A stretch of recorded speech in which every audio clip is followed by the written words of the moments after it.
Hello everyone, this is Maz. If you're hearing this message, it means you're not part of the Voices of War subscriber community and will only hear the first half of the episode. If that's enough, then I'm thrilled. However, if you're looking to dive deeper into the complexities of war, please consider subscribing to our private feed by using the link at the top of the show notes. By doing so, you'll gain access to all of our episodes, the ability to ask follow-up questions, and we'll become part of an exclusive community that makes this show possible. I hope you'll make the decision to join us today.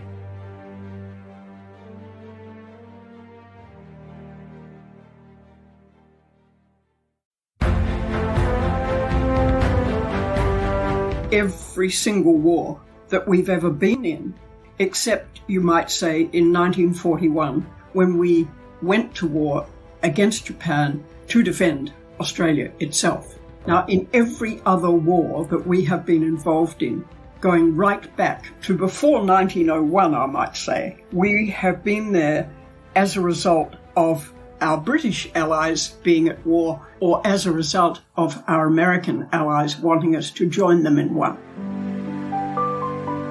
All the wars that Australia has fought with the United States since 1945, not one of which has ended in a victory for us, and every one of which has caused enormous suffering.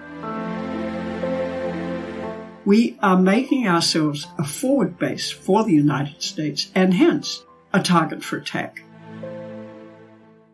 Hello everyone, this is Maz. Just a quick note before we get to the next episode with Dr Alison Broinowski about how Australia decides to deploy troops to war. As will become apparent, I broadly agree with Alison's reasoning behind the need to change Australian war powers. I have previously expressed concern on the podcast and elsewhere about the fact that our leaders send our troops to war with impunity. To change this, we need to change the incentive structures and infuse greater accountability in the decision process. I believe that forcing the whole Parliament to decide on whether we go to war or not is a small step in that direction. Importantly, as I explained towards the end of the episode, as my bias is obvious and strong in favour of Alison's position, I would really like to speak with someone who holds the opposite view. Someone who wants to retain the status quo and leave the decision to go to war with the Prime Minister and their cabinet. If you know of someone who's qualified to discuss this issue, please drop me a note on info@thevoicesofwar.com. Okay, now let's get to the discussion with Dr. Alison Broinowski.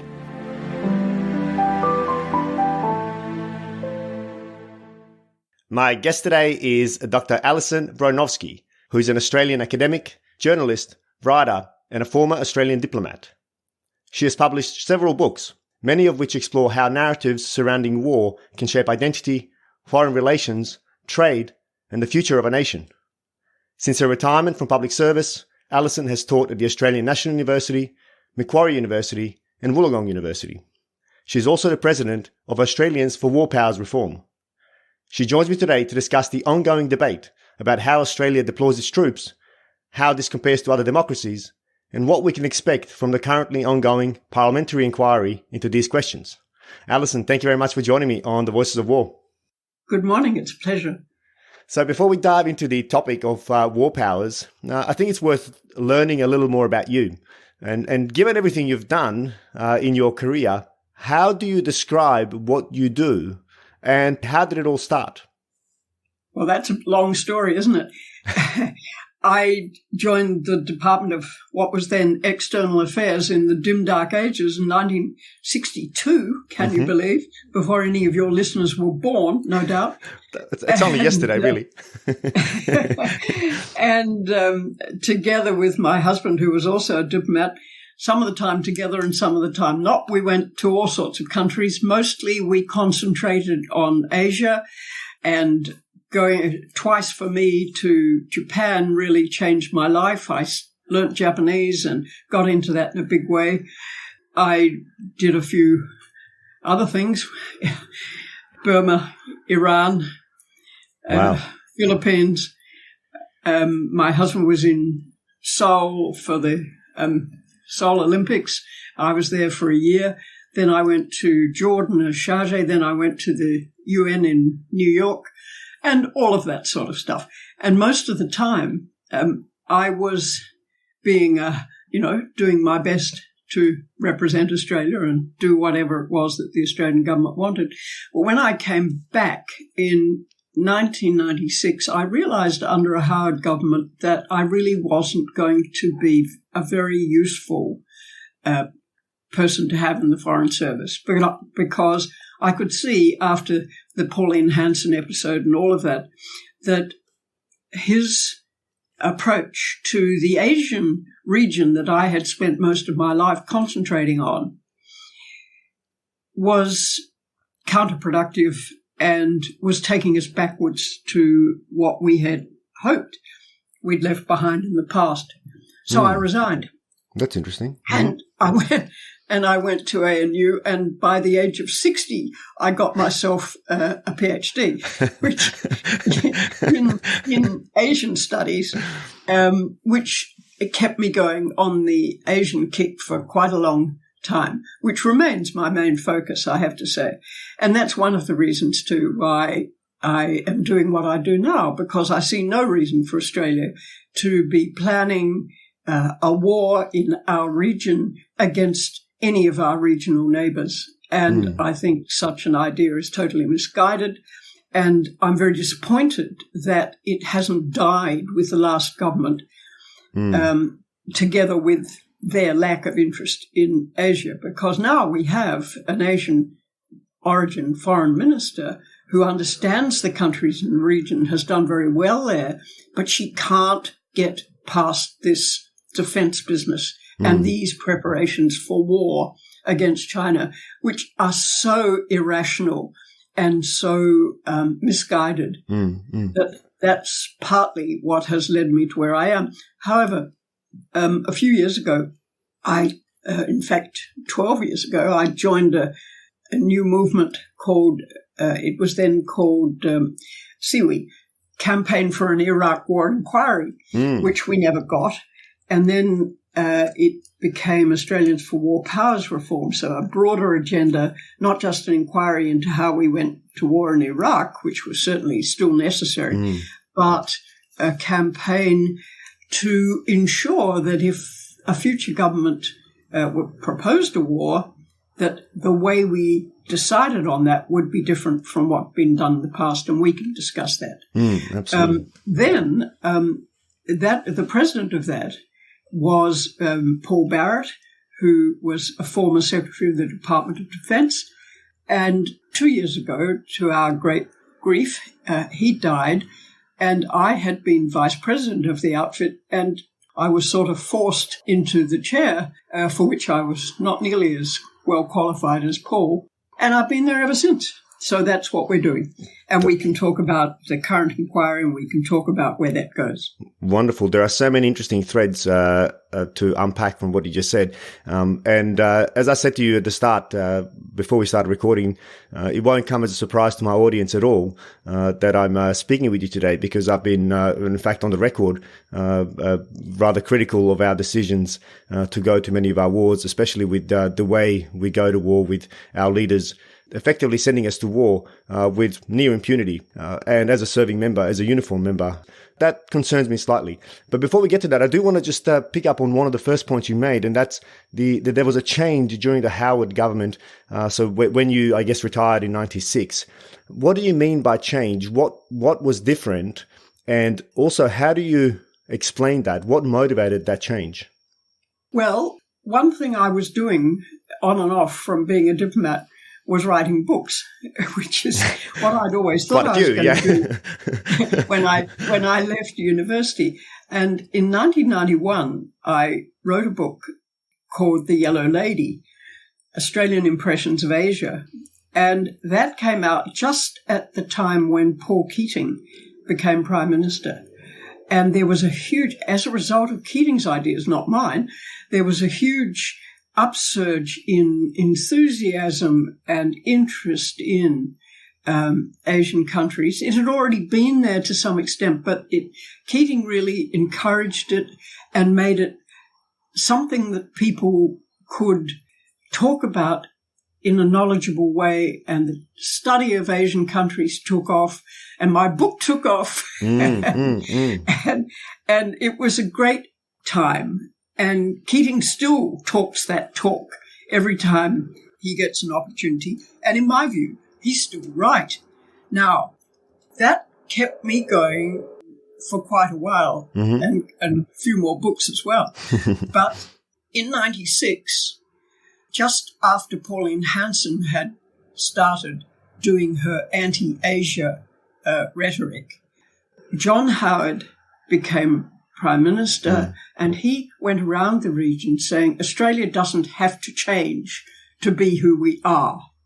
And people in the countries that I knew just went, uh-oh, here we go again. They knew. They had seen Australia in the past. They knew what conservative Australian governments were like. They knew what their thinking was.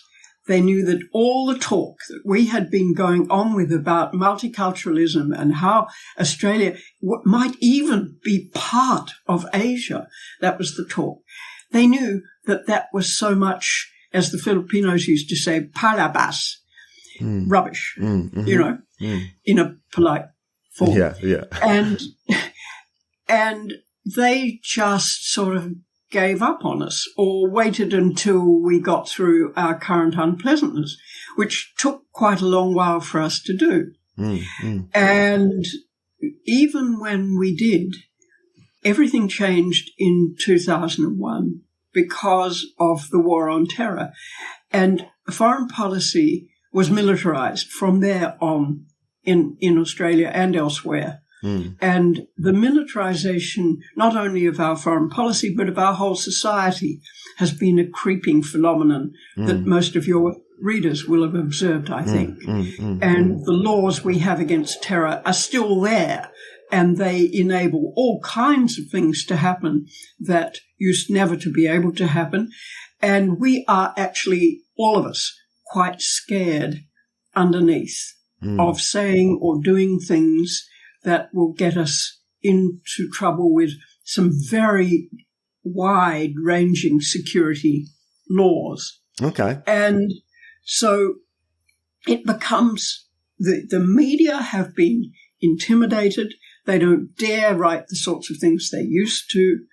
In fact, anyone who does is vilified by the media themselves, which is very disappointing. When we used to have quite a lively media debate going on, no longer.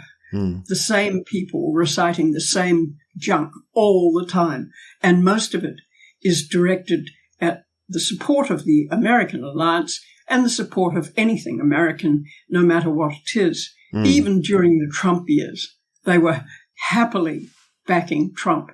And governments, being beholden to the mainstream media as they are, went along with it, facilitated it, and are still doing that. That's why things have changed. And unfortunately, with the great change that we achieved last May in the federal election, which many of us hoped was going to change everything, it still has not changed the basis of our foreign and defense policy, which is to do whatever the Americans want. And I guess that's, again, that's something I've spoken about in the podcast. It's become public discourse, public knowledge, that, for example, the war in Iraq, that we went to the war in Iraq purely in support of our alliance and the need for the security umbrella of the US, rather for any altruistic reasons of bringing democracy or even chasing out weapons of mass destruction, which even at the time, the evidence was rather dubious. And I guess that speaks to that point. And maybe this also brings us then to the question of how Australia currently decides to send these troops. And I think John Howard for the war in Iraq is a prime example as to how we went. So maybe you can enlighten our listeners. What is the current process? How does Australia decide to go to war at the moment? And who makes the decision? Okay, just to go back to your first point about the Iraq war, indeed, that is how we went into it. You're quite right. Maybe people don't remember that, but it's also the way Australia has gone to every war, every single war that we've ever been in, except, you might say, in 1941, when we went to war against Japan to defend Australia itself. Now, in every other war that we have been involved in, going right back to before 1901, I might say, we have been there as a result of our British allies being at war, or as a result of our American allies wanting us to join them in one. And so the Iraq War was no different to that. What was different in 2001 was how we got into Afghanistan. And as you would remember, John Howard was there on September the 11th, and he immediately, in the plane on the way back to Australia, he immediately, unilaterally, he and Alexander Downer, the foreign minister, invoked the ANZUS Treaty and applied it to war anywhere in the world, which the ANZUS Treaty does not say. I won't go into the ANZUS Treaty, but take it from me, as you know already, it doesn't. And so he committed Australia, just himself and Downer, to war, to the war on terror, which continues to this day. And that is what the Americans use to justify all their war expenditure now and get the money out of Congress, because the war on terror, as it was designed to do, has never come to an end. And it's still being fought. And every time there's a terrorism attack, as there was the other day in Somalia, the Americans went in and killed a whole lot of people just like that, because they could claim that they were terrorists. And this happens all the time, and people don't even notice anymore. So that's point one. Point two is, how can Australia get out of this habit that we have had for more than a century? It's deeply ingrained in the minds of our people. It's deeply ingrained in the minds of our politicians. And most of them don't dare to suggest anything different. Now, my organisation has been working for years, as I said, to get a change to the way Australia goes to war, which is, as you described, a decision made by the Prime Minister virtually alone, or with a few close advisors who are appointed by him or her, and then it just happens. There is no consultation with, there can be a debate in the Parliament, but that's just talk. The decision's already made. So what we have been trying to do is to change that, not by a constitutional amendment, which was very hard to secure, but by a change in the law, the Defence Act, which has been used in recent times by the Prime Minister of the day to simply say to the Defence Minister of the day, dispatch the troops, manage the troops in such a way, this is Section 8, manage the troops in such a way as to send them to war. Now, what we want is a simple amendment to that, which says, before that happens, there must be a debate and a vote in both houses of Parliament to approve that. And if they approve it, then it happens. If they don't, then it doesn't. And that is, in fact, what the British Convention does. They don't have a law because they don't have a constitution, but they have a convention that says, and Tony Blair did this in 2003, they must go to the House of Commons with a proposal to send the troops to war. Tony Blair did that in obedience to the convention, and the Commons voted for it because they believed his lie. So they've never done, they have done it again. In 2013, who am I talking about? Not Boris Johnson, David, subsequent Oh my God, Prime yes, Minister. I can. Yeah. Said, all right, 2013, the Americans want to attack Syria. We want to attack Syria with them. He took it to the Commons, and the Commons rejected it. And so they learnt their lesson, and they've never done it again. So a convention, just keep that in mind, because I'll come back to conventions later. A convention can't be relied upon to do the right thing. So where is Australia on this? We promoted the idea for a long time, and a few forward-thinking people in the Labor Party got the Labor National Conference twice, in 2018 and 2022, to agree that in the first term of a Labour government, they would hold an inquiry into how Australia goes to war. So we were very pleased that that was agreed to. We kept on with our campaign. And then after Labour was elected in May last year, at the very end, or towards the end of the year, in late September, they announced that there would be the inquiry that we had been waiting for such a long time.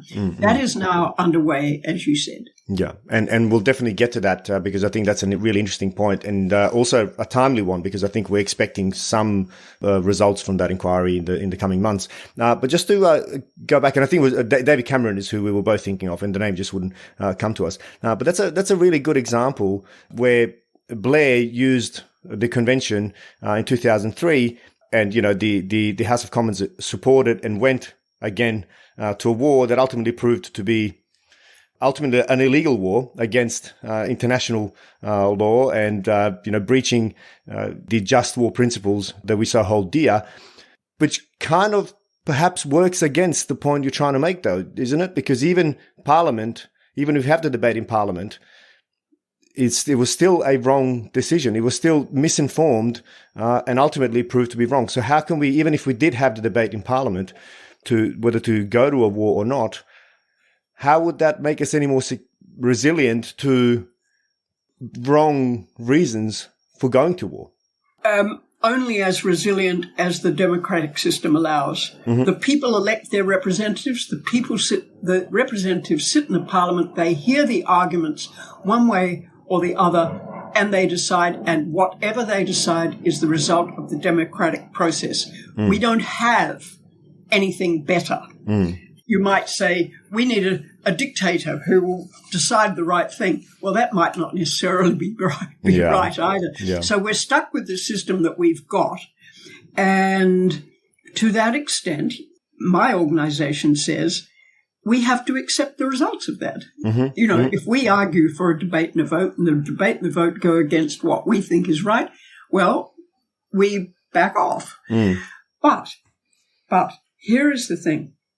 When there's a debate, if the politicians know that every one of them have to vote on this, instead of it just being a few ministers at the top who are unaccountable to anybody, they themselves in both houses will have to face their own electors at the next election, who might say, you sent us to that disastrous war. You voted for that. What the hell do you think you were doing? You told us that this and this and this were the reasons for why you have made that decision. Now, and you see, here's where one hopes the democratic process might work.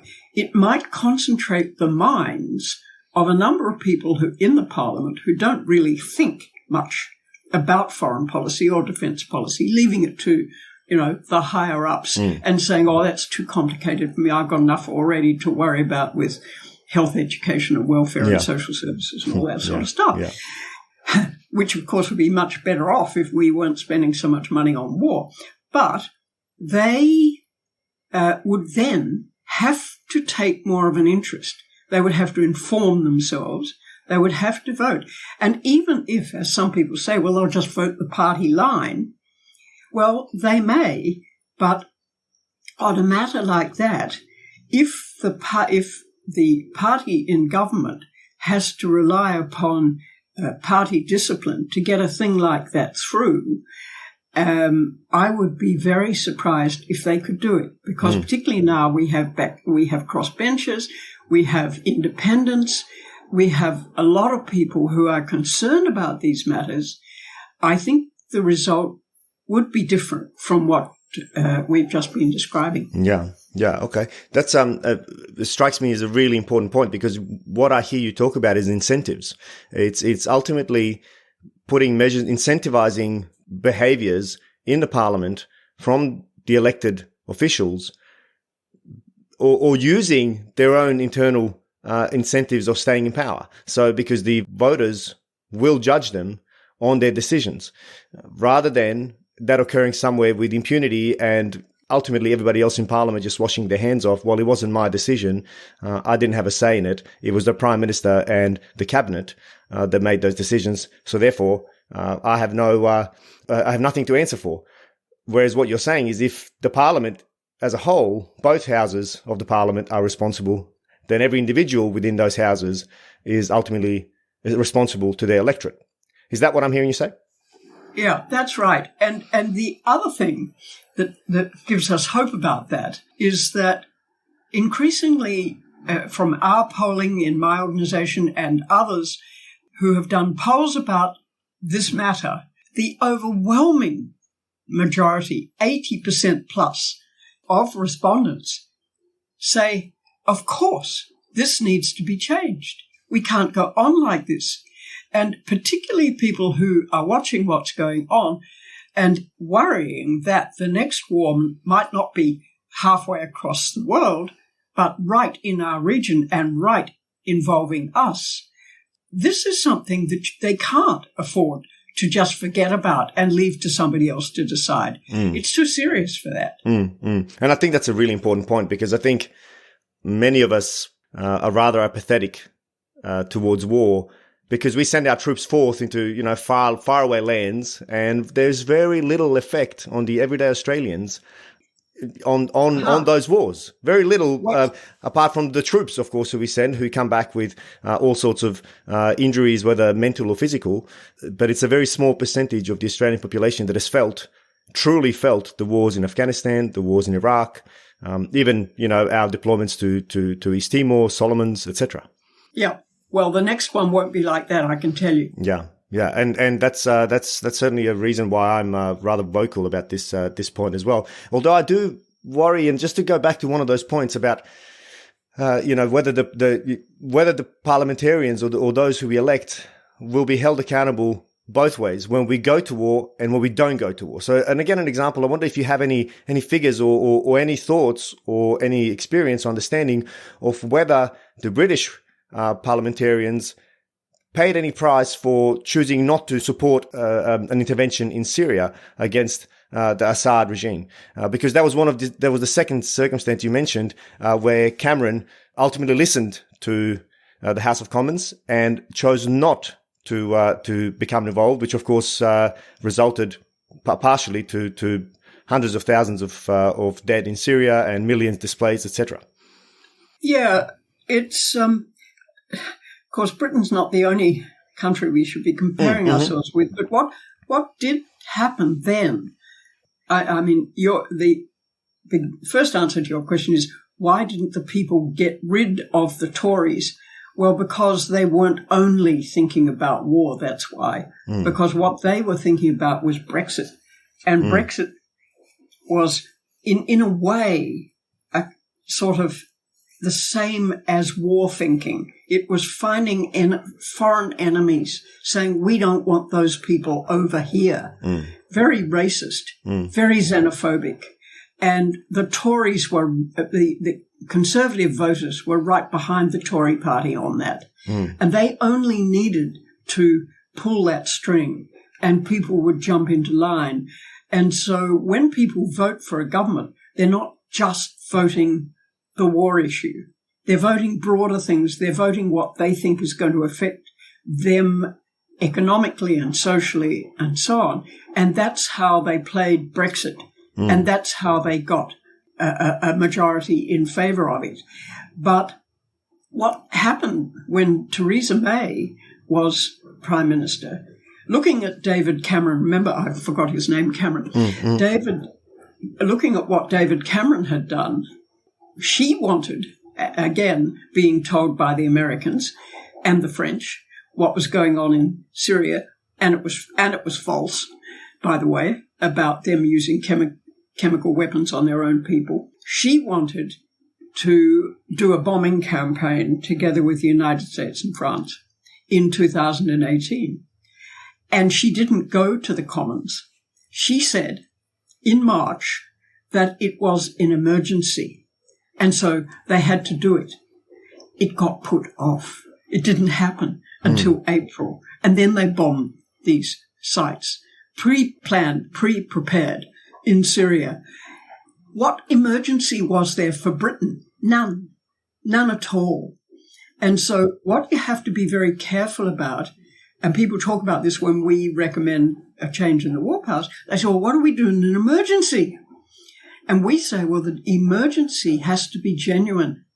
If there's a genuine emergency, of course, every government has the right and obligation to defend its own territory. But that's not what Britain was doing. What Britain was doing was attacking someone else's at the request of the United States, just the same as we do. And just on that, can I then ask you for your personal view on the idea of responsibility to protect? So the idea of intervening to prevent, say, genocide of one's own people, or where the people are simply powerless to defend against a much stronger opponent. And I come from a country like that, Bosnia, where the politics besides and the reasons for the war in former Yugoslavia are varied and many, but ultimately it was NATO that intervened under the auspice of R2P to stop the war there and then. My opinions on that aren't clear cut. So I just wonder what you think about R2P in general. Then, because if I understand what you're saying is that an emergency would only constitute an attack on one's own sovereign territory.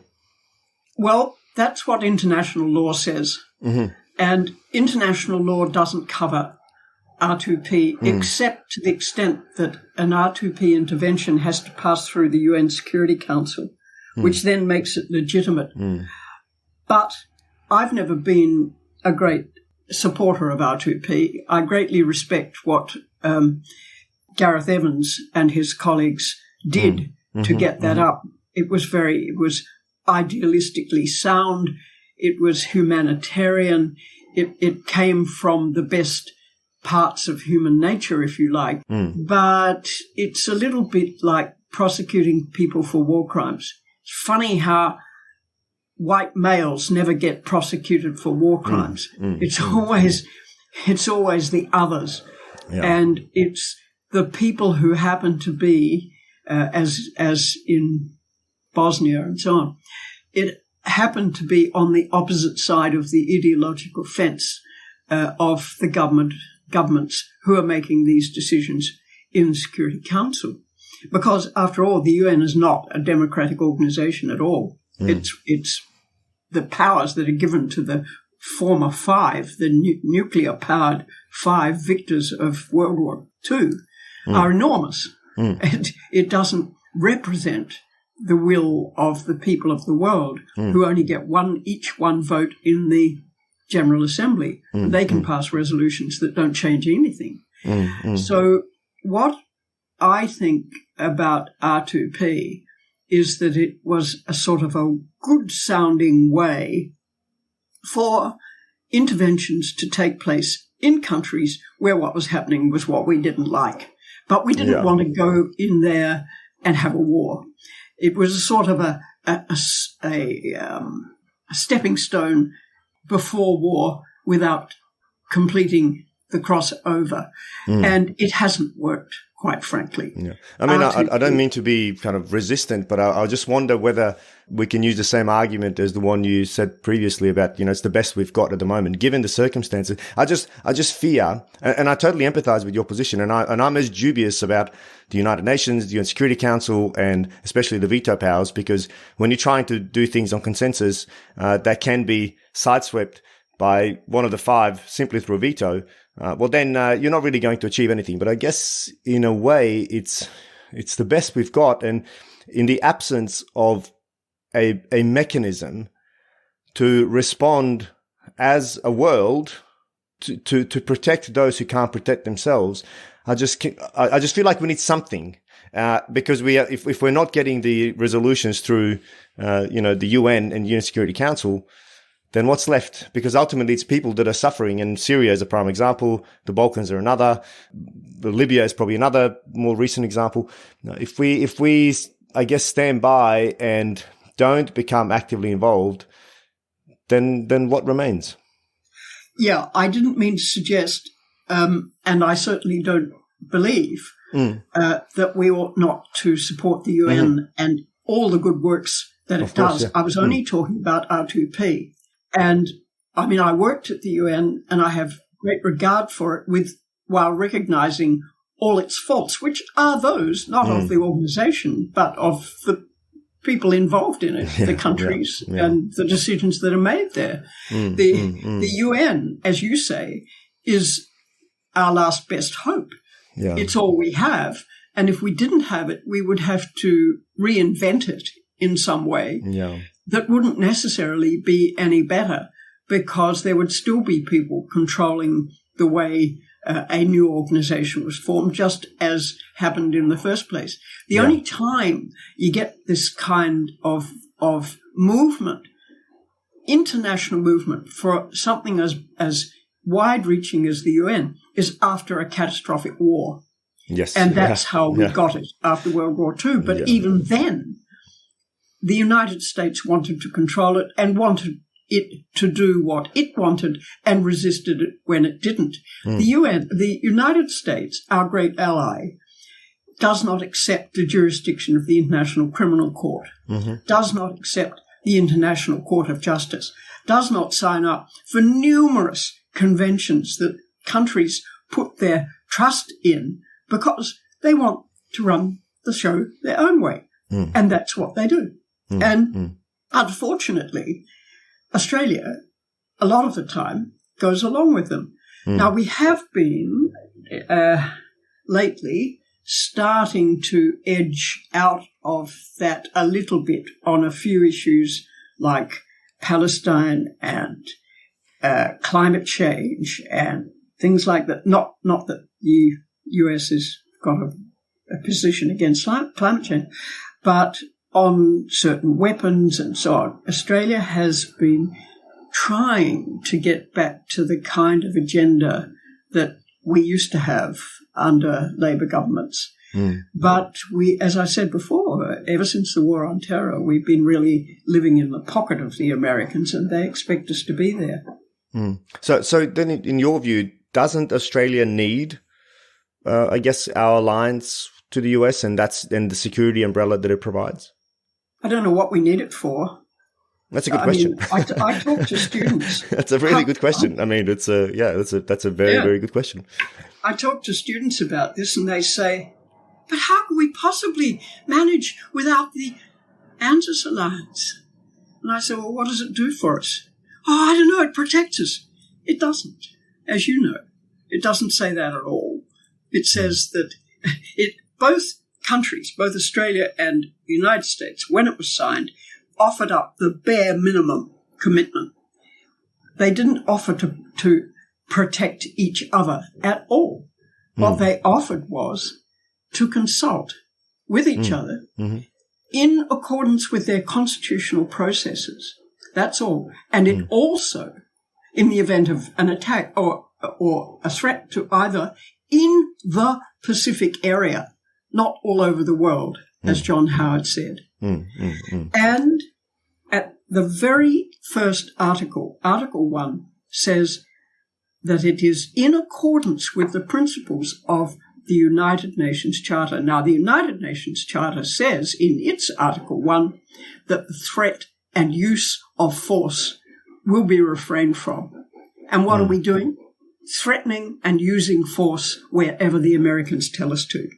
So what is the good of an alliance which, A, doesn't commit the other party to protect us, and B, makes us go into situations of great danger and loss of national interest for no good reason except that our ally tells us to? I mean, what Australia ought to be doing is saying to the United States, we need to review the ANZUS alliance and have a good look at it and see how it needs to be brought up. If you'd like to hear the rest of this episode and gain access to all of the episodes of The Voices of War, simply become a subscriber using the link in the show notes. As you know, I will not feature any ads on the show, which is made possible solely through the support of our subscribers. If you find value in the content, you can become one now.